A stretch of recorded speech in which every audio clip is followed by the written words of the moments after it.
레위 가족 중 한 사람이 가서 레위 여자에게 장가들어 그 여자가 임신하여 아들을 낳으니 그가 잘생긴 것을 보고 석 달 동안 그를 숨겼으나 더 숨길 수 없게 되매 그를 위하여 갈대 상자를 가져다가 역청과 나무진을 칠하고 아기를 거기 담아 나일 강가 갈대 사이에 두고 그의 누이가 어떻게 되는지를 알려고 멀리 섰더니 바로의 딸이 목욕하러 나일 강으로 내려오고 시녀들은 나일 강가를 거닐 때에 그가 갈대 사이에 상자를 보고 시녀를 보내어 가져다가 열고 그 아기를 보니 아기가 우는지라 그가 그를 불쌍히 여겨 이르되 이는 히브리 사람의 아기로다.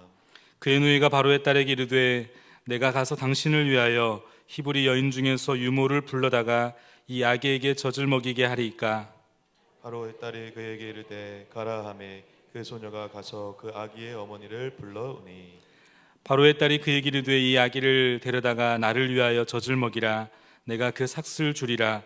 여인이 아기를 데려다가 젖을 먹이더니 그 아기가 자라매 바로의 딸에게로 데려가니 그가 그의 아들이 되니라.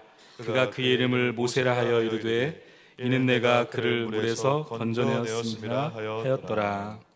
아멘. 아무것도 할 수 없다고 느낄 때라는 제목 가지고 우리 잠시 하나님 말씀 나누겠습니다. 오늘 이 본문은 모세의 출생 기사를 기록하고 있는 본문이죠. 이 본문을 통해서 하나님께서 오늘 우리에게 무엇을 말씀하시고 싶으신 것일까? 결론부터 말씀을 드리면 이 극악한 현실, 내가 아무것도 할 수 없다고 느낄 그 무기력한 현실 가운데서도 반드시 기억해야 할 분명한 진리 하나가 있는데 바로 그것은 이스라엘 백성들을 구원하시고자 하시는 하나님의 무서운 진념, 하나님의 일하심이 반드시 있다는 사실인 겁니다. 겉으로 드러나는 현실은 무자비하고 잔인한 이 세상 왕 바로가 하나님의 백성들을 말살하고 괴롭히고 그렇게 역사를 주관하는 것처럼 보인다 하더라도 결코 그렇지 않다는 겁니다. 겉으로 보기에는 하나님께서 내 삶에 무기력하게 때로는 침묵하시는 것처럼 보이지만 그 침묵 뒤에 당신이 사랑하시는 당신의 백성들을 구원하시고자 하시는 이 하나님의 놀라운 진념, 하나님의 섭리와 손길이 아주 빠르게 움직이고 있다는 사실을 오늘 이 본문은 우리에게 말씀해 주고 있습니다. 오늘 본문 1절 말씀인데 제가 읽겠습니다. 레위 가족 한 사람이 가서 레위 여자에게 장가들어. 이 장가들어라고 하는 이 동사에 참 마음이 이렇게 설레이기도 합니다. 이 레위 가족 중 한 사람, 여기서는 이 한 사람은 이 본문의 이름에 나와 있진 않지만 이 출애굽기 6장 20절 말씀에 보면 누구죠? 바로 아브람 그리고 그의 아내가 된 이 요게벳 이 결혼의 이야기입니다. 아므람과 요게벳이 결혼을 하게 된 거죠. 여러분, 이 결혼은 항상 우리의 마음을 설레이고 또 굉장히 행복하게 만들지 않습니까? 저도 제 서재는 아니겠네요. 이미 둘째 아이가 자라면서 제 방을 뺏겼습니다. 그래서 제 방이 없는데 그럼에도 불구하고 제가 같이 사용하는데 그 제 서재와 제 둘째 아이의 방에 가장 잘 보이는 정면에 지금도 결혼 사진이 있습니다. 그 사진을 바라보고 있으면 아주 옛날, 아주 오래전 일이죠. 벌써 첫째가 중학교 3학년이니까요. 꽤 오래전 일입니다. 그런데 그때 당시에 설레었던 그 행복한 기억들이 지금도 저를 행복하게 만듭니다. 아무것도 모르는 그 20대 중반의 나이에 아무것도 없는 나 같은 인간을 쫓아와서 모든 것을 다 내려놓고 서울로 상경한 제 아내가 그 사진만 보면은 참 감사하게 느껴지기도 합니다. 이 결혼이라고 하는 것은 항상 우리의 마음을 설레게 만들고 또 굉장히 우리의 마음을 기쁘게 만들지 않습니까? 아마도 이 아므람과 요게벳 사이에도 이런 큰 기쁨이 있는 결혼식이었을 겁니다. 그렇게 시작된 행복한 결혼 생활이 2절 상반절에 보니까 너무나 큰 축복이 주어지죠. 아이가 태어납니다. 우리는 이 아이의 이름을 알고 있죠. 바로 모세입니다. 여러분, 우리가 이 아이들을 가만히 들여다보면 내가 낳지 않았어도 아이 하나, 그 한 아이가 밝게 웃는 그 모습을 보면 너무나 우리의 마음을 즐겁게 하지 않습니까? 내가 배 아파 낳지 않은 자식도 그렇게 너무나 소중하고 기쁜데, 내 배 아파 낳은 내 자식입니다. 그러니 여러분, 얼마나 사랑스럽고 얼마나 귀여웠겠습니까? 그런데 이 행복한 가정에 어느 날 청청병과 같은 이 삶의 고난이 찾아오죠. 오늘 2절과 3절 상반절에 보니까 이렇게 기록하고 있습니다. 제가 읽겠습니다. 그 여자가 임신하여 아들을 낳으니 그가 잘생긴 것을 보고 석 달 동안 그를 숨겼으나 더 숨길 수 없게 되매. 여러분, 지금 어떤 상황인지 감이 오실 겁니다. 첫째 미리암을 낳았고 둘째 아론을 낳았을 때까지만 해도 그렇게 상황이 나쁘지는 않았던 것 같습니다. 출애굽기 1장 15절과 16절에 보면 요셉을 알지 못하는 새로운 왕이 일어납니다. 그러더니 이스라엘 백성들을 더 이상 번성하지 못하도록 괴롭히고 억압하면서 혹사시키면서 이제 이 이스라엘 백성들 가운데 고난이 시작이 되는데, 급기야는 아예 태어나는 남자 아이들을 다 죽이라 라는 이 무섭고 끔찍한 명령이 주어지는 시대였습니다. 여러분, 눈에 넣어도 아깝지 않을 내 사랑하는 내 배 아파 낳은 자녀를 죽이라니, 이 얼마나 안타깝고 또 두려운 상황이겠습니까? 그래서 2절 하반절에 보면 그를 숨겼다.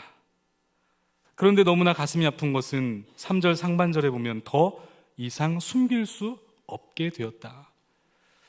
여러분, 여기에서 이 아이를 낳은 이 부모의 무기력함이 좀 느껴지십니까? 아빠로서, 엄마로서 이 아이에게 더 이상 어떤 것도 해줄 수 없는 그런 부모로서의 무기력하고 무능력한 상황이 이 가정에 일어나게 된 것입니다. 여러분이 한 가정에 일어난 이 어려움의 문제는 이 아므람과 요벳의 가정의 문제만이 아닙니다. 오늘 우리들의 삶의 현장의 실제적인 문제 아니겠습니까? 그렇게 행복할 것만 같았던 이 부부의 관계가 어느 날부터 문제가 생기기 시작하죠. 남편은 남편대로, 아내는 아내대로 도대체 뭘 어떻게 해야 하는지, 어디서부터 이 얽힌 실타래를 풀어가야 할지, 조금씩 금이 가기 시작한 이 관계는 급기야 걷잡을 수 없는 이 부부의 갈등의 방향으로 우리의 가정을 어렵게 만들게 됩니다. 이 남편과 아내가 참 많이 다르죠. 삶의 방식이 다릅니다. 그리고 삶의 방식만이 다른 것이 아니라 그 삶의 방식 중에서는 미성숙한 자기의 중심성, 죄성입니다. 미성숙한 자기의 중심성인 이 죄성들이 부딪히면서 나오는 심각한 이 부부의 갈등의 문제가 있습니다. 그렇게 삶의 다름의 방식으로 혹은 죄성의 부딪힘으로 시작된 이 부부의 갈등이 서로를 오해하고, 그리고 때로는 서로를 무시하고, 때로는 급기야 상대방이 내 말을 들어주지 않으니까 어떻게 합니까? 소리를 지르고 분노하고 뭘 던지고 이렇죠. 그래도 그럴 때는 힘이라도 있는 겁니다. 부부관계가 회복되려고 하는 힘이라도 있기 때문에 뭔가 반응을 하는 거지만, 더 이상 힘이 지쳐서 다툴 힘도 없는 그런 부부들은요, 이제는 대화가 사라집니다. 대화를 하지 않아요. 급기야 심각한 부부의 관계에 단절이 일어나게 되는 것이죠. 행복했을 것만 같았던 이 부부의 관계의 문제가 가정이 일어나기 시작합니다. 여러분, 아이들은 어떻습니까? 그렇게 배 아파 낳은 내 자식, 이 부모가 이 아이를 향한 간절한 바람대로 이 아이가 자라나주면 좋은데 또 그렇지가 않아요. 이 아이들을 양육하다 보면 이 아이에게 굉장히 많은 어려움이 찾아옵니다. 특별히 외부의 환경에 의해서 이 아기에 찾아오는 위기는 이 부모의 마음을 찢어놓게 하는데, 최근에 제가 아는 한 아이도 이 반에서 소위 왕따를 당한 사건이 있었습니다. 학폭이라고 하죠. 이 학폭이 다른 게 아닙니다. 왕따가 다른 게 아니더라고요. 예를 들면 체육대회를 막 준비하고 계획하는 데에서 이 아이를 의도적으로 반 남자 아이들이 딸을 시킵니다. 그래서 거기에 껴주질 않는 거예요. 자기가 뭐 축구하고 싶다고 손을 들어도 투명인간 체하면서 이 아이를 전혀 대해주지 않습니다. 이 아이는 그 반 안에서 누구에게도 말을 할 수 없는 상황이 일어나는 거예요. 소위 왕따 사건이 일어나게 되는 것이죠. 이런 일들을 내 사랑하는 자녀가 당하면 여러분, 부모로서 억장이 무너진 일 아니겠습니까? 우리 가정에 찾아오는 실제적인 문제입니다. 이 대부분의 부모님들은 자녀들에게 좋은 부모가 되고자 노력을 하죠. 오늘 헬세드 위원회가 함께 찬양으로 섬겼는데, 그래서 좋은 아이들에게 좋은 것만 주기를 원하고, 또 자녀들을 위해서라면 물질적으로도 심리적인 지원도 아끼지 않습니다. 이 좋은 부모가 된다는 것이 뭘까? 우리 헬세드, 우리 특별히 아이들을 양육하고 계시는 분들은 아십니까? 좋은 부모가 어떤 부모일까요? 참 어렵습니다. 저도 아주 어린 나이에 결혼을 해서 이 가정을 만들고 또 아이들을 낳았는데, 그 누구도 저에게 부모가 어떠해야 되는지, 또 이 아이들을 어떻게 양육해야 되는지를 누구에게도 제가 들어본 적이 없습니다. 그래서 제가 너무 답답해서 연구를 하기 시작했어요. 그래서 성경적 가정관이라고 하는 이 강의를 제가 한 4주 정도를 인도해 본 적도 있습니다. 제가 너무 궁금했기 때문에 궁금한 분야를 궁금한 사람이 찾는 겁니다. 누구도 말을 해주지 않더라고요. 조금 그래서 배웠고 지금도 여전히 배워가고 있습니다. 이 좋은 부모가 된다는 것은 무엇일까? 좋은 부모가 된다는 것을 우리는 때로 오해하고 무지해서요, 이런 이야기도 있습니다. 우리나라의 자녀를 좋은 대학에 보내기 위해서 갖추어야 할 3가지의 조건이 있다. 우리 아이를 좋은 대학에 보내려면 3가지의 중요한 조건이 있다는 거예요. 뭔지 아십니까? 엄마의 정보력, 들어보셨죠? 2번째는 아빠의 무관심, 너무 가슴이 아파요. 그리고 마지막 뭡니까? 할아버지의 재력입니다. 일단 방향성 자체가 좀 문제가 있어 보여요. 좋은 대학을 보내기 위함에 포커싱이 되어 있죠. 이 방향성 자체도 조금 우리가 고민해 볼 필요가 있습니다. 좋은 부모가 된다는 것은 정말 이 아이가 좋은 대학을 보내는 것이 좋은 부모가 되는 것일까? 이 방향성에 대한 문제 제기를 할 수 있겠죠. 그래서 필요한 것이 있는데, 엄마가 분주하게 정보 수입 활동을 해야 된다는 거예요. 이것도 정보를 사는 거라는 거죠. 그리고 아빠는 이런저런 방해하지 말고, 표현이 그렇습니다. 입 다물고 묵묵히 뒤로 물러나 있어라. 이게 세상이 말하는 이 가정의 방향성입니다. 아빠는 뒤로 물러나 있어. 그래서 전부 아버지가 되면요, 한 아이들이 중학교쯤 되면은 다 뒤로 빠집니다. 그래서 거의 왕따가 되어버리는 수준이 되죠. 아버지가 갈 길을 잃어버리게 되죠. 잘못된 것입니다. 그리고 이 할아버지의 재력이 있어야 애를 비싼 과에 해외 어학연수 보내야 좋은 대학 간다는 겁니다. 돈 없으면 우리 손자 손녀들 어떻게 될지 문제가 참 많이 있습니다. 여러분, 웃자고 하는 말처럼 들리지만 그만큼 우리들은 이 좋은 부모가 된다는 것에 대해서 이 개념 정의에 대한 오해, 그리고 그 방법에 대한 부분에 있어서도 잘 모른다는 반증이지 않겠습니까? 그러다 보니까 캥거루맘, 헬리콥터맘, 이런 맘들이 되기도 합니다. 들어보셨습니까? 캥거루맘이 뭔지 아세요? 자식을 품에 안고 어떤 일이든 다 해주려고 하는 엄마들이 많다는 겁니다. 좋은 엄마라고 세상이 말하는 기준입니다. 그게 좋은 엄마라는 거죠.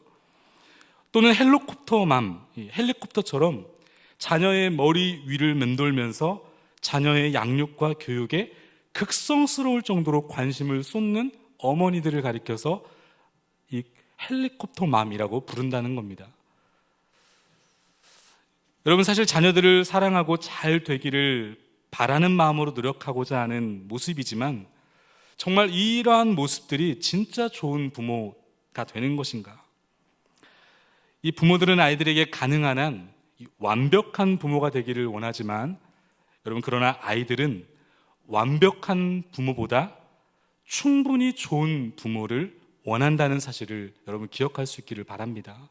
완벽한 부모가 아니라 좋은 부모가 되셔야 됩니다.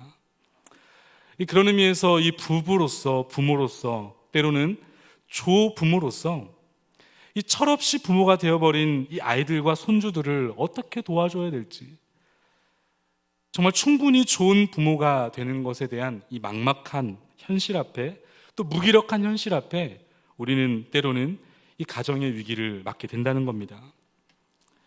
어디 이뿐입니까? 살다 보면 정말 내 힘으로 아무것도 할 수 없다고 느낄 때가 있습니다. 사업을 하다 보면, 또 직장에서 생활하다 보면 답이 없을 때가 있어요. 나 혼자 도대체 어떻게 해야 되는 것인가? 이런 생각이 들기 시작하면 이제 무기력하기 시작합니다. 여러분, 행복한 일상에 이렇게 급작스럽게 찾아온 이 고난 앞에서, 이 아므람과 요게벳과 같은 인생에 찾아온 위기 앞에서 내가 아무것도 할 수 없다고 느낀 그때에 우리는 어떻게 해야 하는가? 우리 본문 말씀을 통해 몇 가지 함께 정리해 보기를 원하는데, 첫 번째는요, 하나님의 시선으로 바라보자는 겁니다. 우리 함께 따라하겠습니다. 하나님의 시선으로 바라보기. 여러분, 결국 사랑하는 아들을 그렇게 죽음에 내몰 수밖에 없었던 이 아므람과 요게벳 부부는 결국 그녀는 어떻게 합니까? 오늘 2절에 보면 아들을 숨기죠. 그런데 오늘 성경을 자세히 들여다보면 아마도 이 요게벳이 아들 모세를 한 3달 정도 이 집에서 숨기다 보니까 이 아이가 점점 좀 자라면서 목소리가 이제 막 커지지 않습니까? 응애응애 하다가 막 으아 막 소리 지르면서 더 이상은 이 집에서 감추어 이 아이를 숨길 수가 없었던 것 같아요. 그래서 이 부모가 이 아이를 숨겼지만, 숨겼는데 오늘 본문의 보절에 보니까 그 숨긴 이유를 그가 잘생긴 것을 보았다. 그래서 이 아이를 숨겼다 그럽니다. 여러분, 한 3개월 된 아이를 보신 적이 있습니까? 3달 된 아이. 잘생긴 것이 기준이 뭐죠? 잘생겼나요? 3달 된 아이? 저도 제 아이 한 3개월쯤 됐을 때 모습을 생각해 보니까 글쎄요, 잘생겼다는 느낌보다는 약간 원숭이도 같고 좀 약간 사람이 덜 된 느낌이 드는 약간 이런 느낌을 받았거든요. 여러분, 정말 연예인들의 연예인이라고 불리우는 조강민 하면 정우성, 장동건, 이병헌, 현빈처럼 정말 이 어린 3개월짜리의 남자아이가 정말 얼마나 잘생겼으면 이 부모가 이 아이를 숨겼을까? 여기 그가 잘생긴 것을 보고라는 이 표현 속에는요, 아기가 단순히 외모적으로 잘생겼다라는 의미만을 담고 있지 않습니다. 이 보고라고 하는 이 단어가 잘 알다시피 토부라고 하는 단어를 사용하고 있어요. 토부. 좋았다라고 하는 의미인데, 이 토부라고 하는 단어가 가장 먼저 쓰였던 본문이 어디냐면 바로 창세기 1장에 쓰여 있습니다. 하나님께서 천지를 창조하시고 천지를 창조하시면서 계속해서 감탄하시죠. 보시기에 어땠다고? 좋았더라. 보시기에 좋았더라. 보시기에 좋았더라. 이 하나님의 감탄의 표현이 바로 이 토부라는 단어였어요. 여러분, 이것이 무엇을 의미할까요? 세상의 위협과 무기력한 현실 앞에서도 이 하나님의 시선인 톱으로 이 부모는 모세를 바라보고 있었다는 이야기입니다. 하나님께서 이 아기를 우리 가정에 보내주셨어. 하나님께서 이 아기를 위한 계획을 갖고 계셔라고 하는 이 하나님의 토부의 시선으로 이 아이를 바라봤다는 거예요. 여러분, 여기에서 이 모세의 감격과 기쁨이 느껴지십니까? 오늘 이 본문을 기록하고 있는 본문의 주인공이, 저자가 누굽니까? 모세입니다. 출애굽기를 기록한 모세, 그리고 창세기 1장을 기록하고 있는 이 모세 동일 인물입니다. 여러분, 의도적으로 모세가 자신의 출생의 비밀을 세상 앞에 간증하면서 어떻게 내가 애굽 왕 바로의 핍박 속에서 죽지 않고 살 수 있었는가?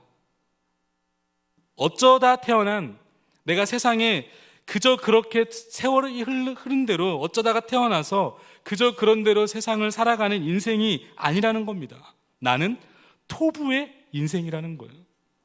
나를 향하신 하나님의 계획이 있다는 겁니다. 나를 향하신 하나님의 인도하심이 있다는 확신을 가지고 지금 모세는 자신의 출생의 비밀을 세상 앞에 간증하고 있는 것입니다. 그래서 스데반 집사는 이 부분을 이렇게 해석합니다. 사도행전 7장 20절에 보니까 그때 모세가 났는데 하나님이 보시기에 아름다운지라. 하나님이 보시기에 아름다웠다. 토부였다는 거예요. 여러분, 그런 의미에서 여러분들의 시선은 어떻습니까? 여러분, 시선이라고 하는 것은 눈이 가는 길, 눈의 방향을 의미하는 거거든요. 이 시선에는 굉장히 신비한 힘이 있습니다. 내가 보는 눈의 방향에 따라서 방향대로 삶이 흘러갑니다. 어떠한 시선으로 세상을 바라보는 것인가? 어떠한 시선으로 내 사랑하는 자녀들을 바라보는 것인가? 어떠한 시선으로 내 사랑하는 가정을 바라보는가에 따라서 한 가정과 아이들의 인생의 방향이 달라지게 되어 있습니다. 그래서 우리의 대적 이 사단이 하는 일이 있다면 하나님이 원하시는 것을 보지 못하게 만들고 하나님이 원하시지 않는 것을 자꾸만 보게 만드는 것, 이게 바로 여러분 사단의 전략 아니겠습니까? 하나님의 시선, 이 톱으로 보지 못하도록 자꾸만 우리들의 눈을 혼란스럽게 불안하게 만듭니다. 아이를 봐도, 우리의 가정을 봐도, 우리의 가문을 봐도, 우리의 회사를 봐도, 내 사업의 현장을 봐도, 우리의 공동체를 바라보면서도 자꾸만 하나님이 주신 이 토부의 시선이 아니라 사단이 속삭이는 보지 않아야 될 시선으로 우리 주변의 사물들과 사람들을 바라보게 된다는 겁니다. 여러분, 그런 의미에서 오늘 저와 여러분들은 어떠한 시선으로 우리 주변을 바라보고 있습니까? 나는 내 남편을, 내 아내를, 내 자녀들을 이 하나님의 토부의 시선으로 여러분 바라보고 있습니까? 우리 자녀들에게 이름을 지어준 대로만 바라보고 대해준다면 여러분 얼마나 좋겠습니까?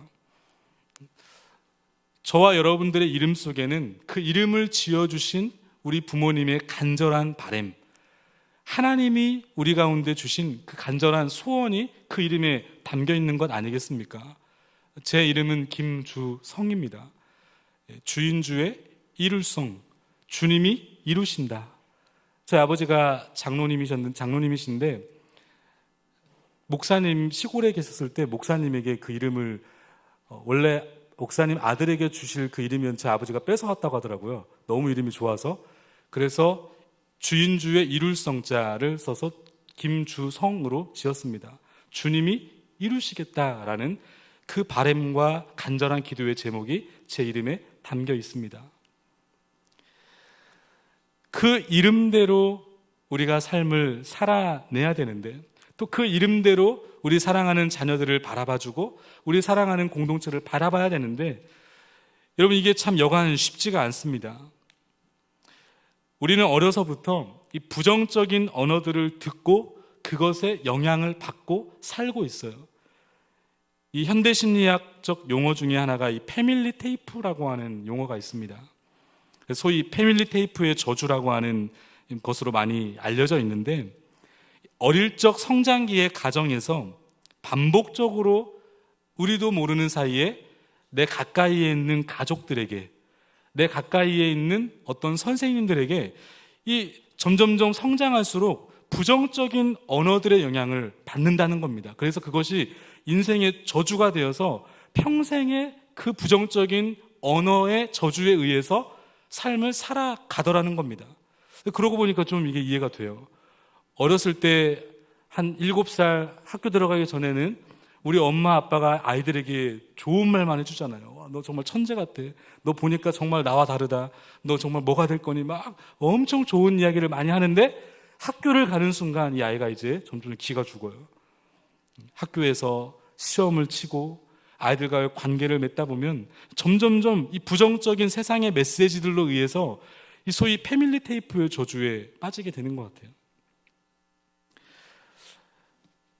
이 상처 입은 치료자라고 하는 책으로 유명한 고 헨리 나우엔이라고 하는 분이 이는 내 사랑하는 자요라는 이 책에서 어떤 이야기를 하냐면 우리가 어렸을 때부터 이런 부정적인 메시지들로 말미암아 너는 가치가 없는 존재야. 야, 너는 사랑받을 수 없어. 이런 메시지들을 끊임없이 듣는다는 겁니다. 가족들로부터, 학교에서. 너는 사랑받을 만한 자격이 없어. 가치가 없어. 그래서 이런 메시지들 앞에 어떻게든지 가치 있는 존재가 되기 위해서, 어떻게든지 간에 사랑받는 존재가 되기 위해서 과도하고 비정상적인 성공 집착증에 빠지게 된다는 겁니다. 이 고 헨리 나우엔 분에 의하면 그렇습니다. 그래서 비정상적인 성공 집착증에 빠진다. 그래서 공부한다는 거예요. 그래서 좋은 대학 가려고 그렇게 애쓴다는 겁니다. 그래서 자신의 삶과는 전혀 다르게 더 좋은 차에 집착하고요. 우리 보통 남자분들이 이 차에 집착할 때가 많잖아요. 여성분들은 어떻습니까? 가방. 그렇죠? 가방이 막 한 50개쯤 막 되는 분도 계셔요, 보니까. 이 가방에 막 집착하기도 한다는 거예요.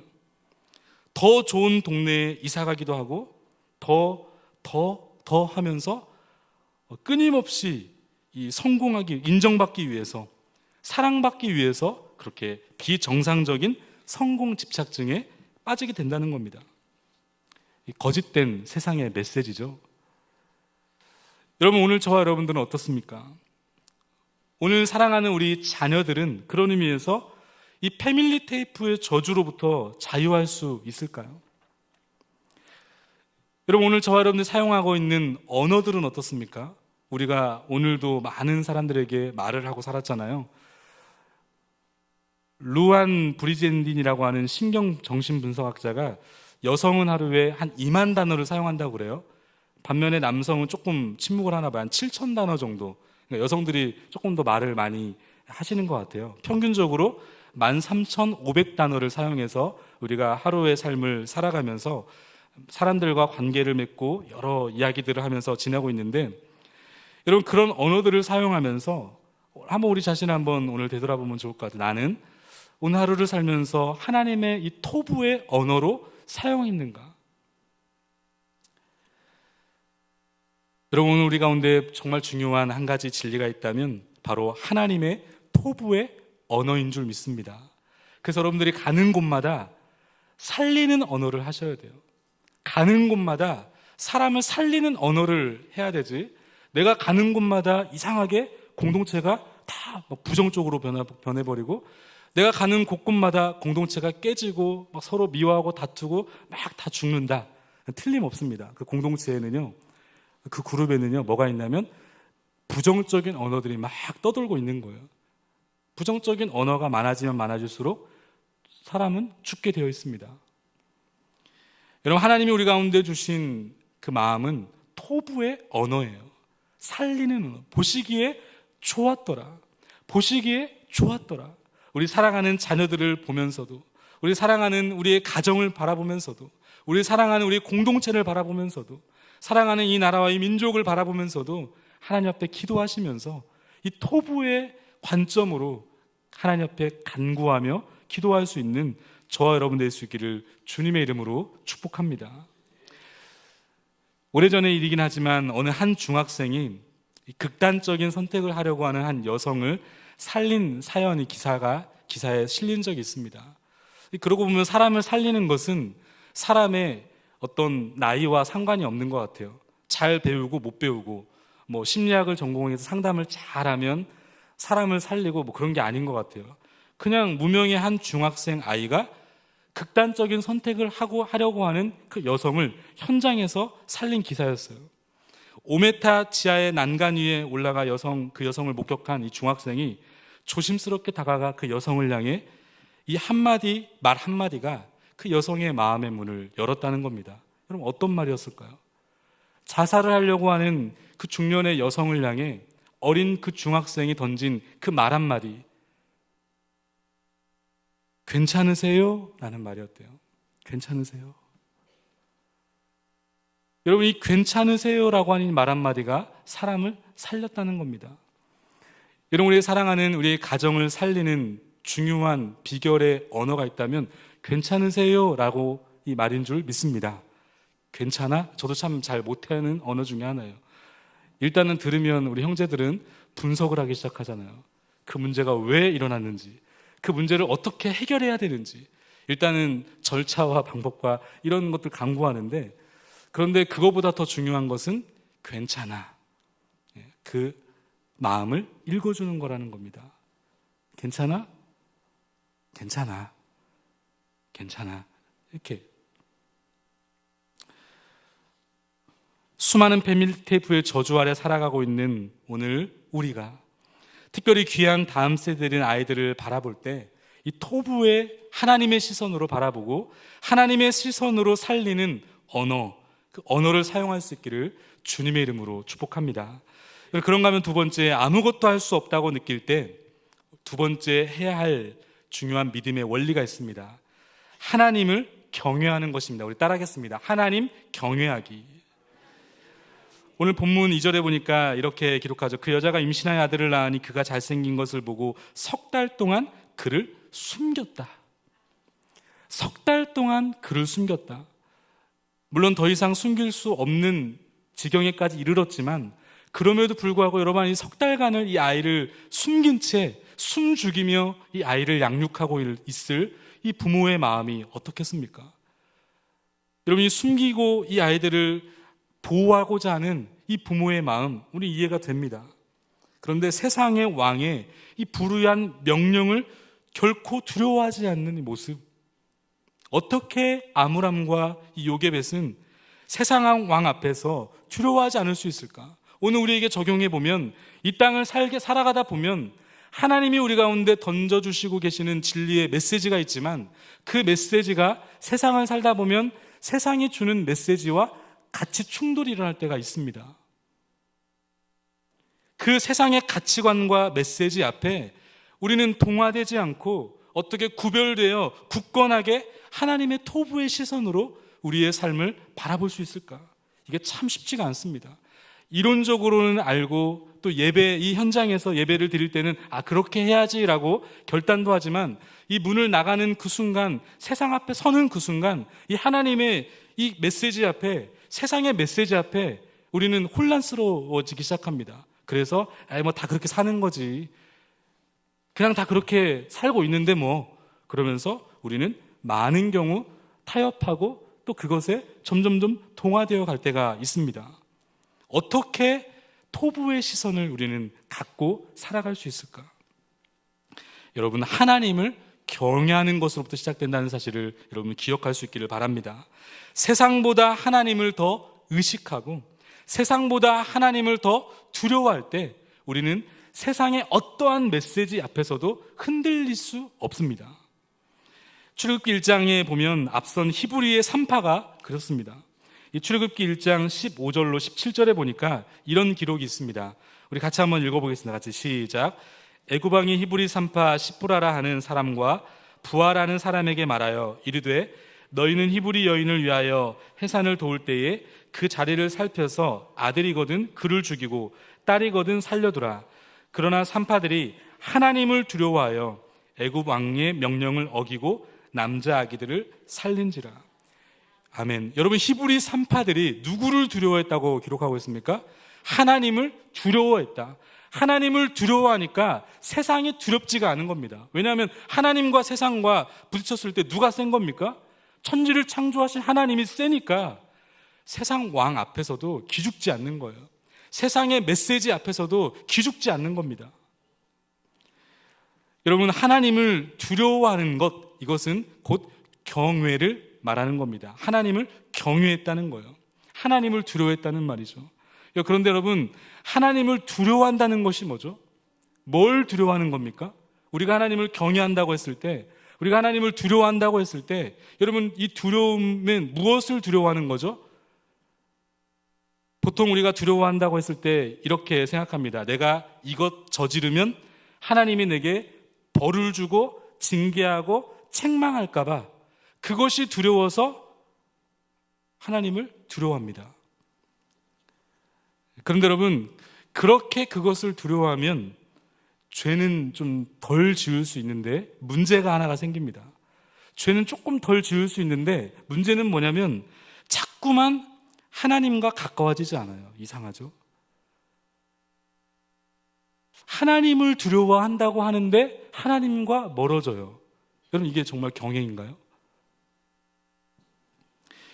하나님을 두려워한다는 것은 이것저것 저지르면 벌 받을까 봐 두려워하는 것이 아닙니다. 하나님을 두려워한다는 것은 무엇을 두려워하는 거냐면 하나님하고의 관계가 멀어질 것에 대한 두려움을 말하는 거예요. 하나님과 나와의 관계가 멀어질 것에 대한 두려움으로 하나님을 두려워하는 겁니다. 나를 하나님으로부터 멀어지게 만드는 이 죄를 그래서 멀리하게 되는 거예요. 그래서 그럴수록 사랑하는 하나님께 더 가까이 가게 되는 거예요. 이게 경외입니다. 여러분, 오늘 우리가 함께 예배하고 하나님을 찬양하고 또 하나님 앞에 말씀을 붙들고 보고 신앙생활을 하는데 정말 우리의 삶에 하나님을 경외하고 있습니까? 벌 받을까 봐가 아니라 하나님하고의 관계가 멀어질 것에 대한 두려움이 오늘 우리 가운데 있느냐는 것입니다. 다윗의 귀함이 이거 같아요. 다윗. 여러분, 사무엘하 12장에 보면 이 다윗의 회개가 기록되어 있는데 사실은 이 다윗의 이 회개의 모습을 보면 참 이해가 되지 않는 부분들이 있습니다. 충신 우리아를 죽였죠. 그의 아내 밧세바를 빼앗아 아내를 삼았는데 시간이 굉장히 많이 흐른 것 같아요. 꽤 오랜 시간 흐르다 보니까 이게 영적인 감각이 굉장히 무디어진 상태가 되었거든요. 그럼에도 불구하고 하나님은 이 다윗의 은밀한 죄를 알고 계셨습니다. 그래서 하나님의 선지자 나단을 다윗에 보내어 그를 꾸짖으시는데 이 절대적 당대의 권력을 가지고 있었던 이 다윗이 무명의 나단 선지자가 자신을 향하여 과감없이 면전 앞에서 당신이 범죄한 사람이 바로 당신이다. 다윗 당신이 죄인입니다. 라고 나단이 그 절대적 왕 권한을 가지고 있었던 다윗 앞에 그렇게 지목했을 때, 그 면전에 대고 회개를 촉구했을 때 여러분, 다윗이 어떻습니까? 바로 그 자리에서 책망하는 나단의 무릎에 꿇고 내가 여호와께 죄를 지었습니다 라고 회개합니다. 여러분, 한낱 무명에 불과한 선지자에 불과해요. 그런데 다윗은 현재 모든 권력을 쥐고 있는 힘이 엄청나게 센 왕입니다. 그 말 한마디에 그냥 나단의 말을 무시한 채 쟤 죽여버려! 그러면 그냥 죽일 수 있는 권한을 가진 왕 아닙니까?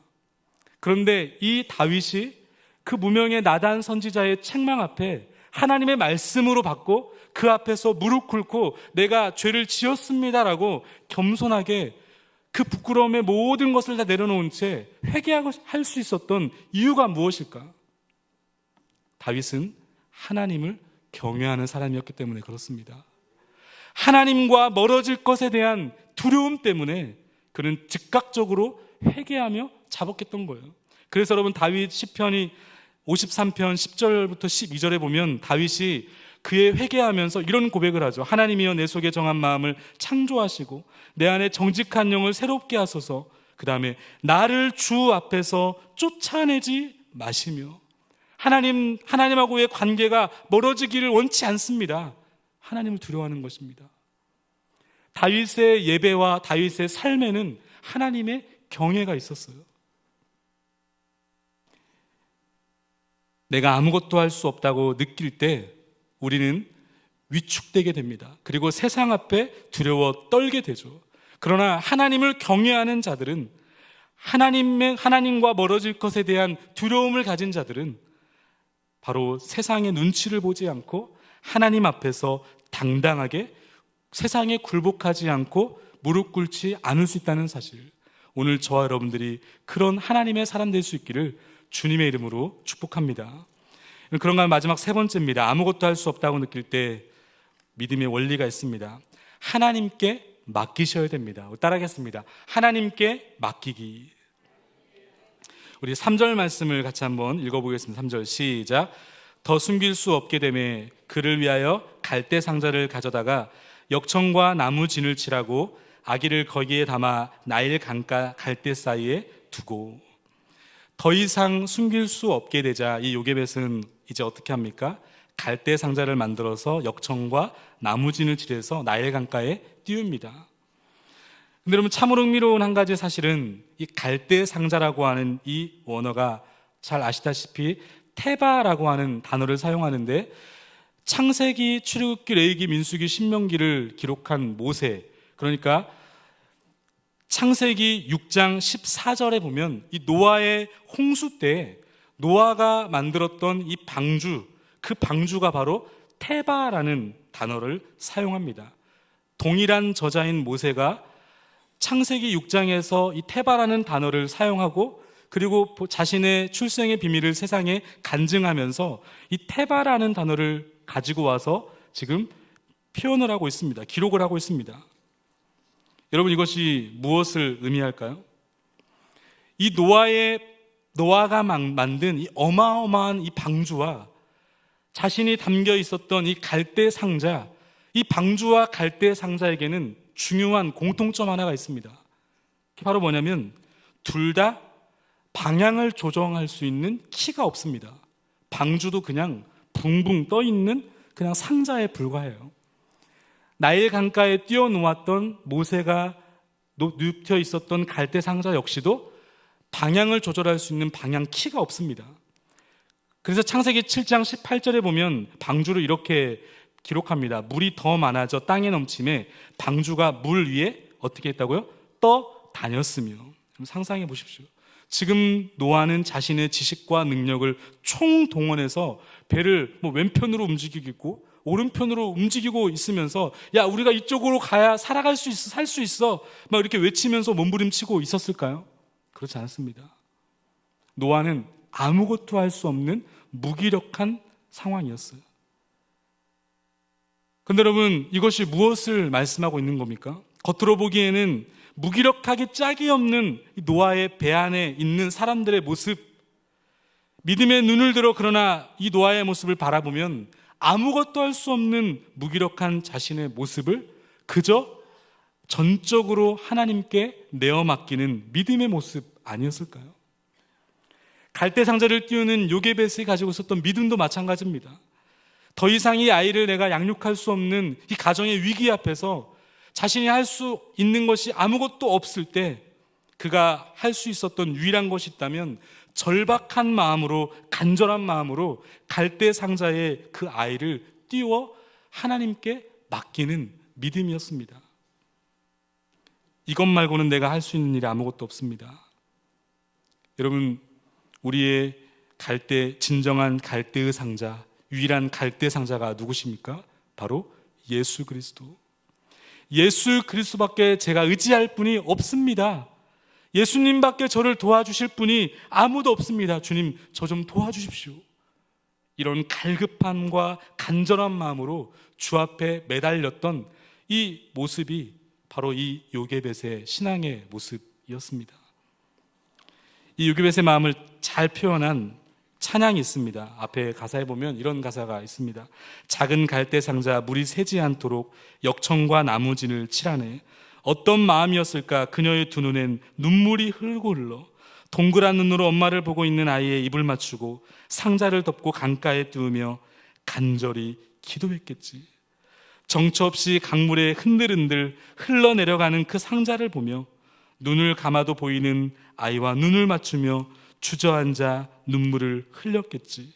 무엇이라고 다음에 고백합니까? 너의 삶의 참 주인, 너의 참 부모이신 하나님, 그 손에 너의 삶을 맡긴다. 너의 삶의 참 주인, 너를 이끄시는 주 하나님, 그 손에 너의 삶을 맡긴다.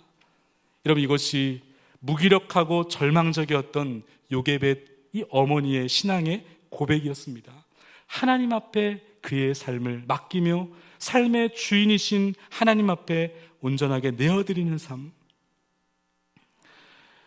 조금 전 테바, 이 방주 안에 들어간 노아의 이야기를 드렸는데, 여러분 한번 노아를 생각해 볼까요? 방주 안에 있었을 노아, 얼마만큼 있었는지 아십니까? 무려 1년하고도 17일이었어요. 우리 코로나 때 꽤 오랜 시간 동안 자가격리 되어서 있었지만 한 10일만 막 집에 있어도 막 근질근질하니 너무 답답하잖아요.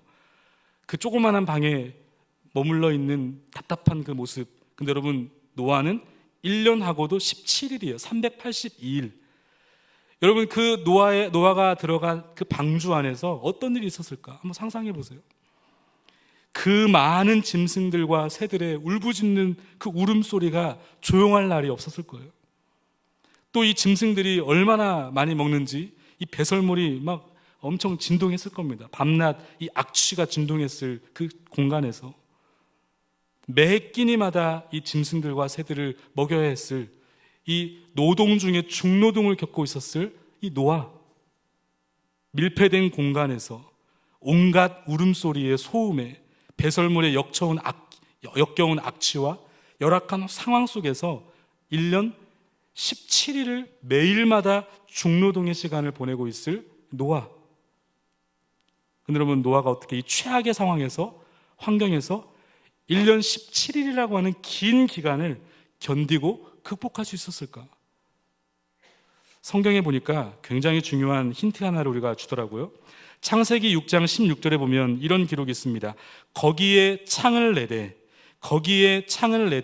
위에서부터 한 규빗 내고 그 문은 옆으로 내고 상중하 3층으로 할지니라.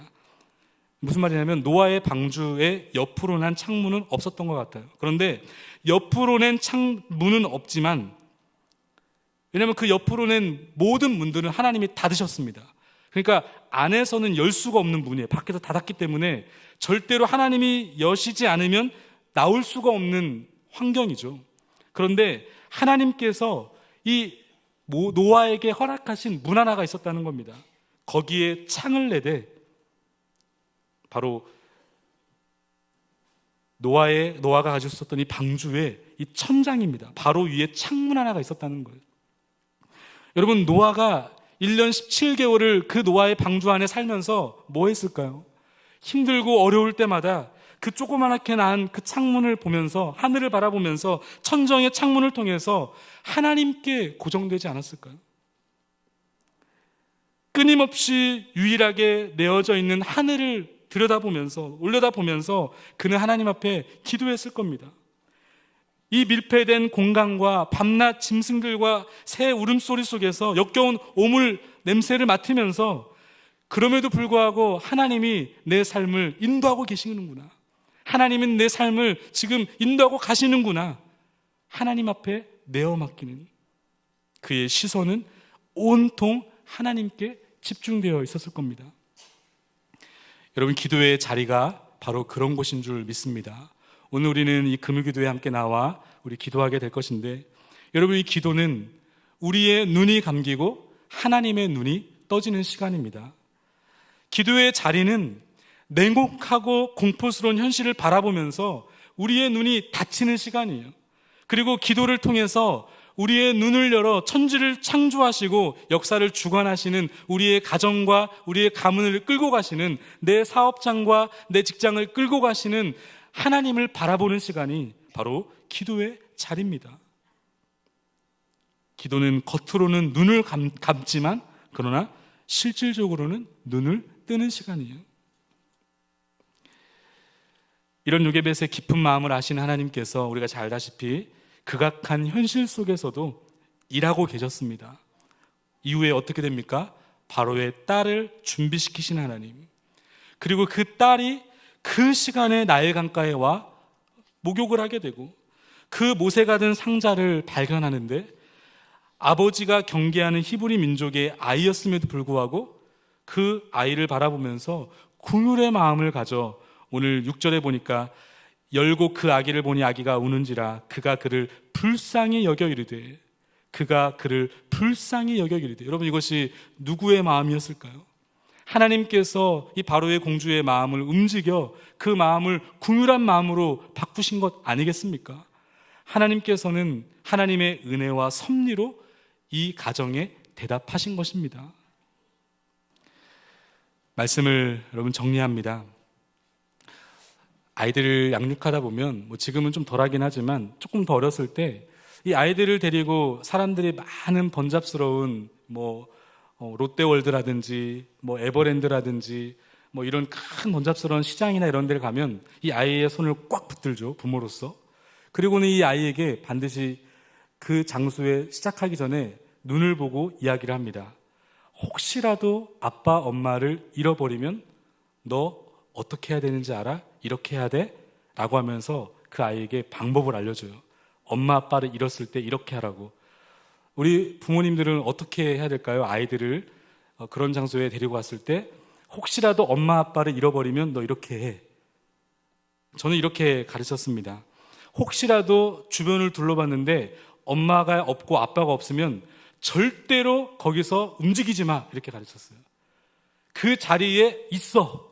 그리고 그 자리에 반드시 있어서 누구도 따라가지 말고 엄마 아빠 외에는 따라가지 말고 엄마 아빠 기다려. 반드시 엄마 아빠는 그 자리에 나타난다, 이렇게 가르쳤어요. 그렇지 않겠습니까? 내 아이를 잃어버렸으면 부모로서 그 아이를 찾기 위해서 정신을 뛰어다니잖아요. 그런데 이 아이도 그 자리에 있지 않고 막 돌아다니면 서로 못 찾는 거죠. 그런데 그 아이가 그 자리에 딱 머물러 있으면 부모가 움직이면서 그 아이를 찾아볼 수 있는 거 아니겠습니까? 엄마를 잃어버린 그 아기는 엄마가 올 때까지 떠나지 않고 그 자리에 서서 그의 시선을 고정하는 것입니다. 여러분, 이것이 우리의 삶의 중요한 믿음의 원리인 줄 믿습니다. 길을 잃으셨습니까? 인생의 방향을 잘 못 잡고 계십니까?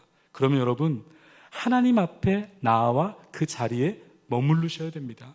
하나님의 말씀의 자리에 나와 말씀에 머무르셔야 되고, 뭘 하기 전에 하나님의 기도의 자리에 나와 우리의 눈을 들어 우리의 눈을 감고 하나님의 우리의 눈을 떠주시도록 갈급하고 간절한 마음으로 기도할 수 있어야 되는 것입니다. 오늘 우리의 가정과 우리의 삶에 아무것도 할 수 없다고 느낄 때 위기 앞에서 오늘 우리는 어떻게 해야 됩니까? 하나님의 시선으로 볼 수 있기를 바랍니다. 하나님을 경외할 수 있기를 바랍니다. 하나님께 우리의 삶을 맡겨드릴 수 있기를 바랍니다.